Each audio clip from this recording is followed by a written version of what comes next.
Bonjour, vous êtes sur Talent du numérique média, le média de l'orientation vers le numérique. Et si vous êtes là, c'est sans doute que vous cherchez à en savoir plus sur les parcours de formation ou les métiers du numérique. À travers nos podcasts ou vidéos, nous n'allons sans doute pas apporter de réponses complètes à toutes vos interrogations. Mais on s'est donné une mission, vous aider à vous poser les bonnes questions, si possible au bon moment. Pour ça, on est accompagné d'intervenants qui viennent du monde de l'enseignement, il y a des étudiants, il y a des profs, ou des professionnels du secteur, des gens qui sont en activité pour vous parler de leur métier, des gens des ressources humaines pour vous parler des évolutions des métiers, des compétences requises. Notre objectif dans tout cela, faire en sorte que vous puissiez trouver dans le numérique la voie qui vous convient le mieux. Je suis Léa et je vous accompagnerai tout au long de ces découvertes. Quel sera notre sujet aujourd'hui ? Bien préparer son entrée en licence informatique. Parce qu'on peut avoir identifié une voie qui nous paraît adaptée, du point de vue de la durée des études, des spécialités proposées, sans pour autant savoir exactement à quoi s'attendre pour obtenir ce choix, et sans avoir bien identifié les différentes étapes pour l'atteindre et réussir ainsi son orientation, et puis pour se sentir bien dans sa formation supérieure. Donc aujourd'hui, comment bien préparer son entrée en licence informatique après le bac ? On verra aussi qu'il existe différentes spécialités et des doubles licences. On accueille pour en parler Marie Duflo-Kremer, maîtresse de conférences en licence et master et responsable de la première année de licence informatique à l'Université de Lorraine à Nancy, et ses étudiants à L3, Morgane, Pierre et Alexis, ainsi que Philippe Lépinard, enseignant-chercheur, responsable du parcours informatique et management de l'IAE Gustave Eiffel, au sein de l'Université Paris-Est-Créteil, l'UPEC, qui comprend la licence informatique et management, mais pas que. On tend le micro à Morgane et Pierre. Je pense qu'il ne faut pas appréhender cette première année de licence. Il faut plutôt la voir comme une année de test qui nous permettrait d'évaluer notre compatibilité avec l'informatique. Bien entendu, ça ne veut pas dire qu'il faut y aller les mains dans les poches. C'est comme au lycée, il va falloir régulièrement travailler ses cours et vous aurez clairement moins de temps libre pour vous-même. Par contre, c'est pas pour autant qu'il faudra aussi limiter sa vie sociale. Au contraire, il faut vraiment aller vers les autres étudiants, surtout ceux de sa promo. C'est en s'entraidant qu'on a bien plus de chances de réussir. Donc, ne pas avoir peur et aller vers les autres. Mais si je n'ai pas fait d'informatique, même pas la peine d'envisager la licence, ni d'écouter ce podcast d'ailleurs, je suppose qu'avoir suivi l'enseignement de NSI, numérique et sciences informatiques, au lycée, peut apporter des bases solides et utiles. Que dirait Pierre à un lycéen ou une lycéenne qui n'a pas pu suivre cette spécialité, ou s'est peut-être découvert une vocation tardive pour l'informatique et le numérique ? Et que dire d'une manière générale à celui ou celle qui se pose la question de savoir si son profil, quel qu'il soit, lui permet d'envisager une telle formation ? Je commencerai par lui préciser que c'est pas nécessaire d'avoir fait de l'informatique avant la L1. Par exemple, j'avais jamais fait d'informatique avant de commencer la licence. Je pense que c'est assez important de savoir ça avant de se décider. Je lui dirai aussi que c'est assez important qu'il soit intéressé par l'informatique. Ça peut paraître évident, mais c'est vraiment important pour qu'il puisse s'investir et se motiver à travailler. Et enfin, je dirais qu'il faut être assez autonome, qu'il faut être capable de travailler de soi-même. Après cette introduction qui vous permet de vous situer un peu, c'est Marie Duflo-Kremer qui vous présente la licence informatique où elle enseigne, celle de Nancy, avec une ouverture sur les autres licences, car on sait de sources sûres que pour préparer ce podcast, elle a échangé avec ses collègues. Je m'appelle Marie Duflo-Kremer, je suis maîtresse de conférences en informatique. J'enseigne donc en licence et en master d'informatique et je suis responsable de la première année à l'Université de Lorraine à Nancy. C'est une université assez grande parce qu'elle regroupe plein de formations. Si on veut se restreindre à l'informatique, on peut en faire en licence d'informatique, mais aussi en bachelor universitaire de technologie ou même dans des écoles d'ingénieurs qui font partie de mon université. Petit aparté, qui dit licence, plus BUT, plus école d'ingé dans la même université, dit aussi passerelle possible au cours des études, comme on a pu l'évoquer dans d'autres podcasts, pour se réorienter ou poursuivre des études dans un sens ou dans l'autre. Mais rentrons dans le vif du sujet. Une licence informatique, ça marche comment ? On en trouve où ? Et on y fait quoi ? En licence d'informatique, vous allez trouver pas mal de matières, donc principalement des matières qui concernent l'informatique, parce que notre but, c'est de vous préparer en 3 ans, soit à entrer sur le marché du travail avec une licence d'informatique, soit à poursuivre vos études en master. Donc, il faut savoir qu'il n'y a pas que de la programmation informatique dans une licence, mais aussi on peut vous parler de choses différentes comme les systèmes d'exploitation, les réseaux, l'architecture des ordinateurs ou la robotique ou la sécurité informatique. En fait, ça dépend un peu de la licence dans laquelle vous allez aller, donc il faut se renseigner à l'avance sur les matières et la coloration en quelque sorte vers quel type de sujet s'oriente votre licence d'info. Alors bien sûr, on ne néglige pas d'autres matières, et j'en vois 2 en particulier qui sont très utiles. La pratique d'une langue étrangère, et en particulier l'anglais, qui est très utile en informatique parce que beaucoup de documentation est rédigée en anglais, et parce que dans votre travail, vous pourriez être amené à communiquer en anglais avec des collaborateurs. Mais aussi les mathématiques. Les mathématiques, c'est une matière qui est très utile pour acquérir un pouvoir d'abstraction intéressant. En gros, c'est une gymnastique qui est très utile pour la suite quand on fait de l'informatique. Il existe également, suivant les universités, des possibilités de faire une double licence, un double diplôme, qui vous permettra d'avoir des connaissances en informatique et dans un autre domaine. Par exemple, à l'Université de Lorraine, on a un double diplôme mathématiques-informatique, mais il existe aussi d'autres choses dans d'autres universités, comme par exemple droit et informatique, ou par exemple informatique et sciences de la vie. Pour ce qui est du nombre d'établissements qui proposent ce genre de formation, un petit coup d'œil sur le site de l'ONICEP montre qu'ils annoncent 80 établissements qui proposent une licence d'informatique. Donc à la louche, il y a plusieurs dizaines d'établissements qui le proposent dans la plupart des universités. Vous aurez donc retenu, il y a très probablement une licence informatique près de chez vous, et si cela vous intéresse, il est important de vous renseigner sur sa coloration, c'est-à-dire sur les matières qui vont occuper une partie non négligeable de votre emploi du temps aux côtés de l'informatique, qui vont vous intéresser ou pas, et peut-être orienter les prérequis pour intégrer la licence. À noter aussi, certaines licences proposent des doubles cursus, informatique et mathématiques et informatique appliquée aux sciences sociales, informatique et management, qui peuvent être passionnants, mais aussi souvent plus intenses. Ainsi, Philippe Lépinard, qu'on écoutera plus tard, nous indiquait que les cours de sa licence info et management finissaient rarement avant 18h et couraient de fin août à mi-juillet. Mais on n'en est pas là. Première étape, Parcoursup. Oui, la candidature en licence informatique se fait sur Parcoursup. Je vous conseille de ne pas vous y prendre à la dernière minute, de regarder quels sont les établissements autour de chez vous qui offrent une licence d'informatique et de prendre le temps d'aller voir les informations qui vous intéressent sur une formation en particulier. Au moment de la candidature, comment se donner toutes les chances ? L'important en licence, c'est pas d'avoir un bon dossier pour y rentrer, parce que dans la plupart des licences, le nombre de places offertes est suffisant pour accueillir tous les étudiants qu'ils demandent. C'est pas forcément le cas dans toutes les universités, par exemple à Paris, où le classement est fait en fonction des notes obtenues et des matières suivies, c'est-à-dire quelqu'un qui a fait un bac scientifique a plus de chances de rentrer. Non, ce qui est important, c'est que vous ayez étudié les choses qui pourraient vous servir pour bien réussir une fois être arrivé en licence. Et donc en particulier, si vous allez en une première année qui contient des mathématiques et de l'informatique, avoir bien travaillé les maths et l'info, ça peut être une bonne idée. Et il faut savoir que la fac ne peut pas vous répondre non, votre niveau est insuffisant pour rentrer, mais elle peut vous proposer des aménagements, en particulier si votre parcours ne correspond pas exactement à ce qui était attendu. Du moins dans mon université, la sélection sur Parcoursup se fait de manière automatique.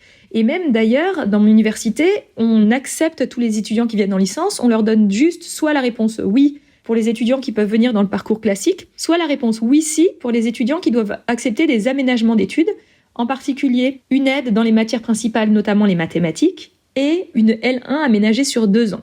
Mais l'erreur à ne pas commettre, pour moi, c'est ne pas croire que parce que votre dossier a été accepté, alors ce sera super facile. Gardez à l'esprit que la sélection chez nous, ça se fait au mérite pendant le semestre et pas sur dossier avant d'arriver à la fac. Mais donc tous les bacs, généraux, techno, pro, peuvent y conduire ? Et toutes les spécialités ? Comme j'ai dit avant, la licence informatique n'a pas pour but de sélectionner les étudiants à l'entrée, donc y entrer, ce n'est pas le plus difficile, mais il faut savoir qu'elle prépare à la suite, à des études qui pour certains étudiants sont des études longues. Donc on a besoin dès la licence de donner des bases théoriques solides qui permettront de continuer jusqu'en master, c'est-à-dire un bac plus 5. Et puis en général, si la première année est commune à plusieurs filières, comme par exemple chez nous en maths informatique, ça peut être plus difficile pour les bacheliers non scientifiques, parce que le niveau en maths qu'on leur demandait dans un bac technologique ou dans un bac professionnel est en général insuffisant pour suivre facilement les cours de première année. Mais il existe des modalités d'accompagnement, donc aménagement de la première année en 2 ans par exemple, ou le recours à des enseignants référents qui peuvent aider les étudiants dans la réussite. Mais il faut savoir que si vous arrivez et que vous avez fait moins de maths qu'un bachelier scientifique, il va falloir être d'autant plus motivé et d'autant plus travailleur si vous voulez avoir une chance de réussir. Comment savoir alors si la licence va me plaire, va convenir à mon profil ? Si je suis par exemple une grosse fan de jeux vidéo, c'est un signe ?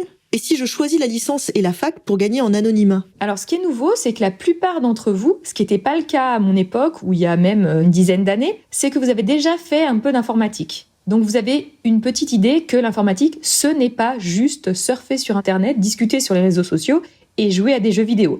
Non, les jeux vidéo, on peut essayer d'en programmer et on voit que c'est assez difficile. Il faut garder à l'esprit que l'informatique, c'est pas que de la programmation, qu'il y a de la science derrière et c'est pas juste de la technique, de la bidouille. Et il faut aussi bien aimer, quand on entre en licence informatique, collaborer avec d'autres parce que vous serez amené à faire des projets en groupe. Et je vous invite de toute façon à vous renseigner sur comment se passe la licence de manière générale. Par exemple, savoir que dans certaines universités, la nôtre en particulier, quasi tous les enseignements en licence informatique sont en petits groupes. Les étudiants ne fréquentent pas les amphis. Ça dépend des universités, mais c'est important de le savoir avant d'y entrer.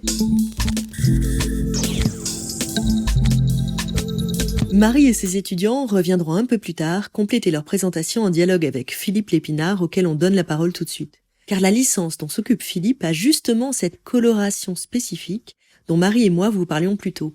Avec lui, on va voir en quoi consiste une licence double compétence et notamment ce que son orientation, informatique et management, implique sur le processus de recrutement des étudiantes et étudiants. Sélection, type de formation d'origine. La parole est à Philippe. Je suis Philippe Lépinard, enseignant-chercheur à l'Université Paris-Est-Créteil, l'UPEC. Je suis directeur délégué à la transformation pédagogique de la Faculté des sciences économiques et de gestion et je suis responsable du parcours informatique et management de l'IAE Gustave Eiffel. Ce parcours intègre le diplôme d'université Innovation et Cybersécurité, la licence informatique et management et le master management de la sécurité des systèmes d'information. Le parcours informatique et management est proposé par l'IAE Gustave Eiffel, l'école de management interne à l'UPEC. C'est une particularité très intéressante puisqu'il est possible d'acquérir des compétences à la fois dans le champ de la gestion et dans celui de l'informatique. Une petite subtilité à connaître sur ce parcours, il intègre un double diplôme. Le diplôme d'université Innovation et Cybersécurité, qui se passe pendant la première année de la licence, et la licence informatique et management en tant que telle. Ce qu'il faut retenir d'abord si on est intéressé par ce cursus, c'est l'absence de prérequis en informatique et en gestion. Comme pour la licence informatique classique, les débouchés sont variés dans l'informatique, mais pas que, en raison de la double spécialisation. Petit point à noter, il faut avoir conscience du fait que ce type de licence vous engage assez clairement sur une voie jusqu'au bac+5. En licence informatique, une entrée dans le monde du travail à bac+3 se conçoit peut-être plus facilement, même si elle n'est pas la règle. La licence informatique et management permet de découvrir deux domaines passionnants qui ne nécessitent aucun prérequis académique en informatique et en gestion. Cela implique simplement d'être curieux et créatif. Notre formation permet de rejoindre un cycle ingénieur en informatique après la deuxième année de la licence, ou permet de rester dans un cursus double compétence, voire même de basculer intégralement dans une formation de gestion après l'obtention de la licence. Toutefois, je tiens à préciser qu'une licence n'est qu'un passeport pour poursuivre en master, voire en doctorat. Les candidats qui souhaiteraient nous rejoindre doivent être conscients qu'ils s'engagent dans un parcours d'au minimum 5 années, avec une forte orientation vers la recherche scientifique dès la fin de la licence. Mais concrètement, à quoi s'attendre dans le contenu des cours? Gestion et informatique, on a bien compris, mais aussi... La licence informatique et management comprend 5 grands domaines d'études. Les sciences de gestion avec des cours de management, d'économie, de comptabilité par exemple. L'informatique avec l'apprentissage de plusieurs langages de programmation, la mise en œuvre de bases de données, ou encore des cours sur l'infrastructure réseau. Le troisième domaine est celui des mathématiques, avec de l'algèbre, de l'analyse, des probabilités, statistiques. Le quatrième domaine concerne la communication, avec du français et de l'anglais. On trouve enfin un ensemble de travaux annexes et transversaux, comme des projets collectifs, le hackathon, un cours de créativité, et même de Qigong, qui forment ce cinquième domaine multidisciplinaire et transdisciplinaire. Ça fait beaucoup de science tout de même. Mais Philippe nous le confirme, dans l'étude du dossier, d'autres aspects de votre parcours auront leur importance et les littéraires ont toutes leurs chances. On vous explique à quelles conditions. Notre formation intégrant à la fois des aspects techniques et managériaux, il est préférable d'avoir un dossier équilibré. L'anglais, les mathématiques, le français sont les matières que nous examinons le plus. Toutefois, au-delà des résultats académiques, nous cherchons également des candidates et candidats ayant développé des compétences comportementales nécessaires pour réussir à l'université. Des profils motivés, sérieux, rigoureux et atypiques pourront largement compenser quelques accidents dans les notes. Il est important de préciser que, même si une appétence pour l'informatique est indispensable, il est inutile d'avoir suivi des cours d'informatique au lycée. Nous avons par exemple des parcours littéraires avec option mathématiques au lycée qui réussissent très bien. Qu'on se comprenne bien, si vous avez envie de choisir NSI, numérique et sciences informatiques au lycée, c'est aussi une voie tout à fait adaptée, que ce soit en association avec une spécialité littéraire ou scientifique, à chacun son projet. Mais notez tout de même que conserver les maths à côté, ne serait-ce qu'en option, est très conseillé pour se faciliter la vie en licence. Autre point sur lequel j'attire votre attention, si les licences informatiques proposées à l'université ne sont majoritairement pas sélectives, vous êtes directement accepté sur Parcoursup en mode oui ou oui-si. Oui-si, c'est-à-dire avec éventuellement la nécessité de suivre des cours de mise à niveau dans une matière où vous seriez moins à l'aise. Marie vous l'a indiqué, les facs peuvent avoir des problématiques de capacité d'accueil. C'est notamment le cas en région parisienne. Et s'il y a plus d'étudiants candidats que de places, même s'il y a beaucoup de places, alors votre classement sur Parcoursup aura un poids à ne pas négliger, tout comme votre dossier. Un conseil donc, peaufinez ce dernier. Pour la licence info et management de l'IAE Gustave Eiffel, pas d'ambiguïté. Elle est accessible uniquement via Parcoursup et elle est sélective. C'est un point à bien se noter. Si une formation vous intéresse, vérifiez rapidement les modalités d'accès pour mettre toutes les chances de votre côté. La parole à Philippe, qui vous explique comment marche la sélection dans le cas de sa licence, à commencer par le type de bac qui en permet l'accès. Le point clé, le dossier, justement, avec la lettre de motivation. Il faut un dossier équilibré, avec de bonnes notes dans toutes les matières, mais surtout en anglais, mathématiques et français ou philosophie. Nous étudions en priorité les dossiers des baccalauréats généraux. Nous ne prenons pas de bacheliers professionnels et nous acceptons quelques bacheliers technologiques très motivés pour s'engager dans un parcours universitaire long. Toutefois, la différence va se faire au niveau de la lettre de motivation. Elles sont toutes lues. Il faut bannir une lettre de motivation générique.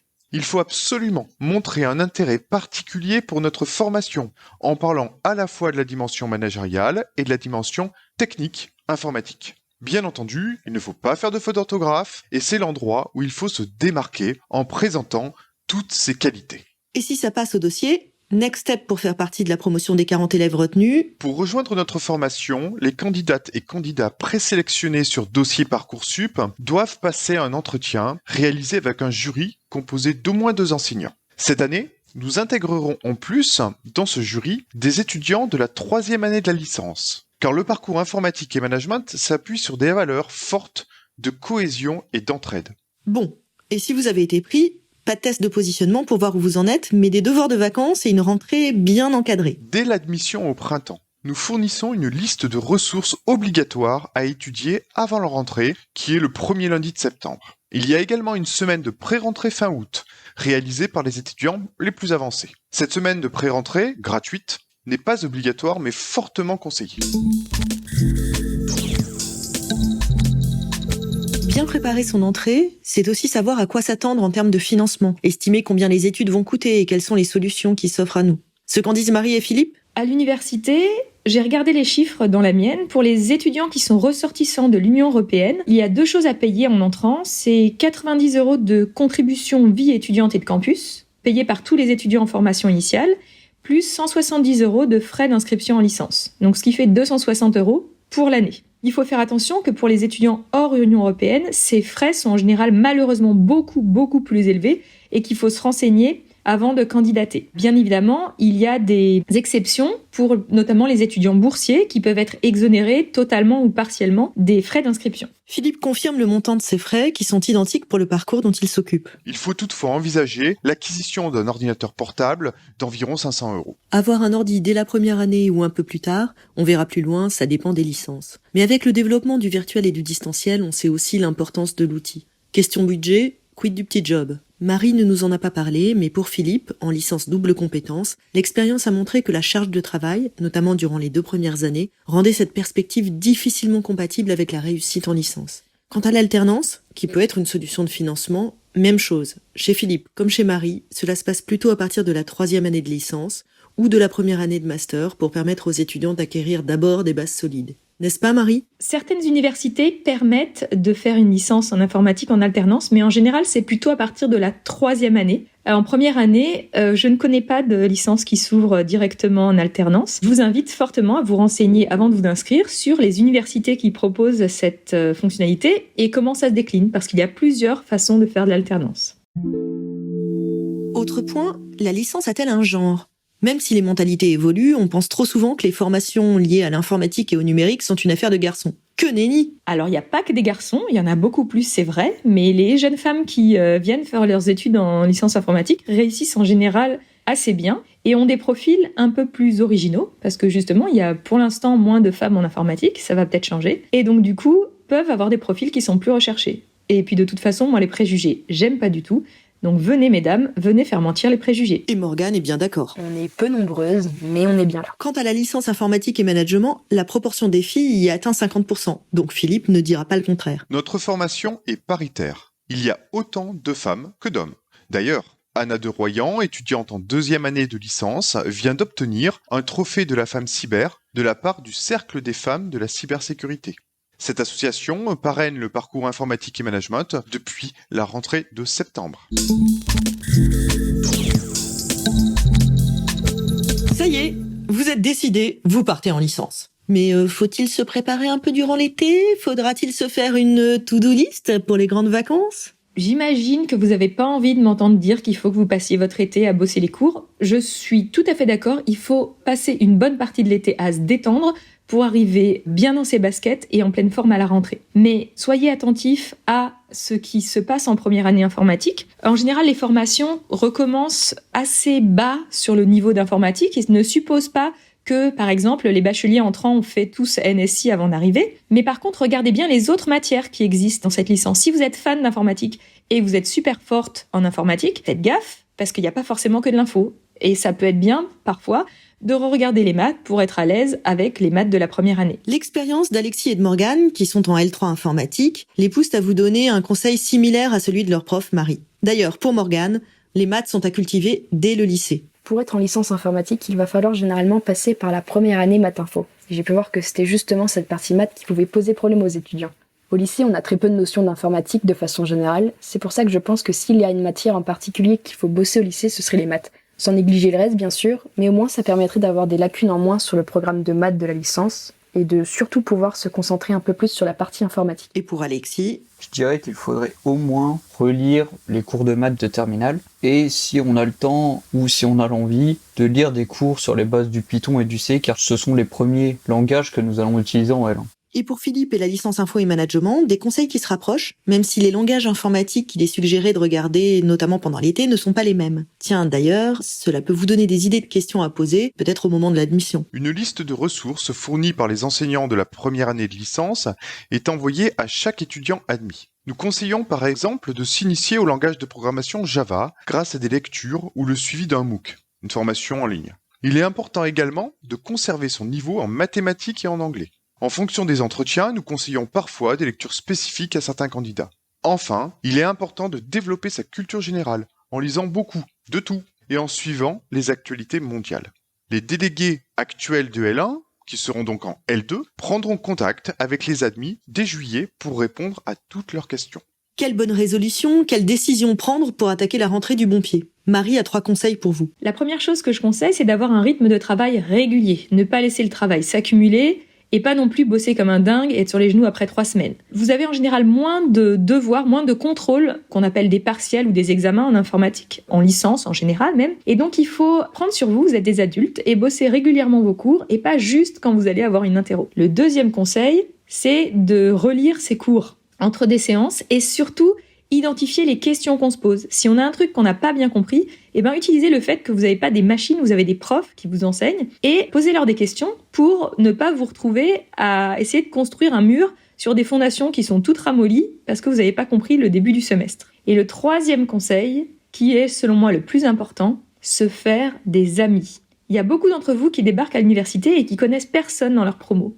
C'est aussi important d'avoir des potes avec qui vous pouvez travailler correctement que de se mettre dans un bon état d'esprit pour travailler. Les potes, si vous faites que jouer avec des jeux vidéo avec eux, effectivement, ça sert pas beaucoup pour la licence, mais en général, c'est beaucoup plus facile et beaucoup plus agréable pour la plupart d'entre nous de se sentir compris, de se faire épauler par des gens et pourquoi pas de travailler à plusieurs. Pour Alexis et Pierre, l'important c'est d'abord de se faire des amis, notamment en prévision des travaux de groupe qui sont plus faciles à mener avec des gens dont on connaît le fonctionnement. Mais aussi des points très pratiques, où se loger, comment se repérer sur le campus ou quel matériel avoir avec soi. Pierre ?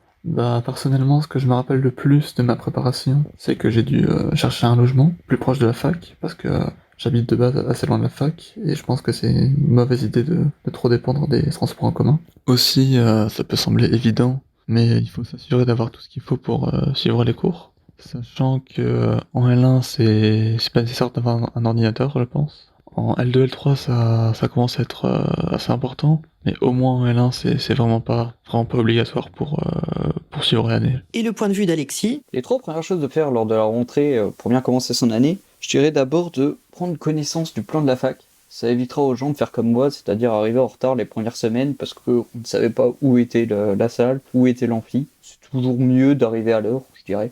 Ensuite, d'aller à la soirée de rentrée DL1 pour faire connaissance avec les personnes qu'on aura dans notre promo. Et en dernier, c'est parler avec les personnes de sa classe, faire connaissance avec eux. Donc en gros, pour résumer, essayer de se faire des amis.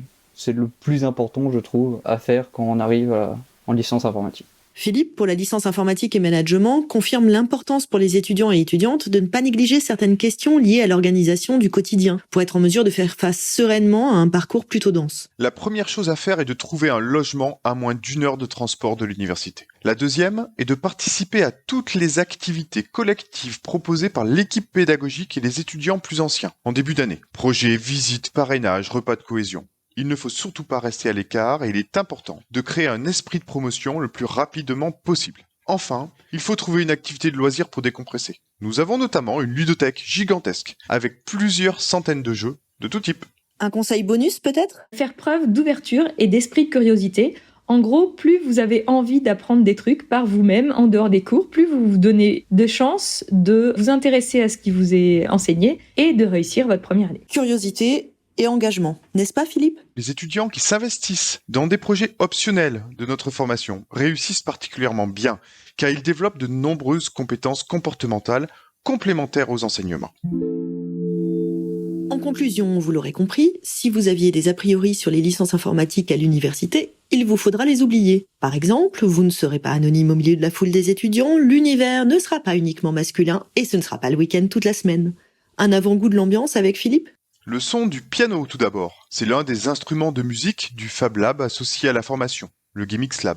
Le rire ensuite, car la bonne humeur est toujours présente, notamment parce qu'il y a la ludothèque, qui est le lieu emblématique des étudiantes et des étudiants.